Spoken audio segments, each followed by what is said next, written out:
नमस्कार जय जगन्नाथ मैंने ब्लॉग को आपण मानो स्वागत पार्ट 2 को आपण मानक स्वागत। तो चलतु आज भिडियोटी स्टार्ट करवा।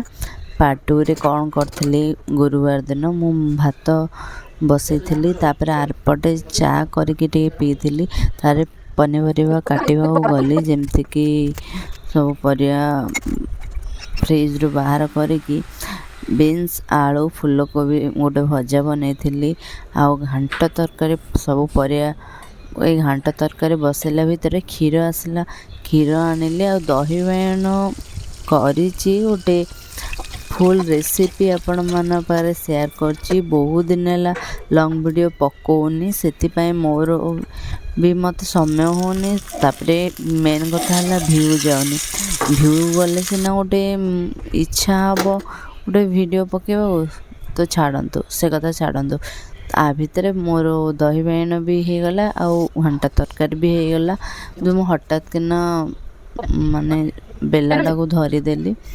तो तापर आउ थे सेकेंड थर चा पीली आपण मैंने जानी चा पीवा मुझे भल पाए तापर बाबा को खाइबा को दे।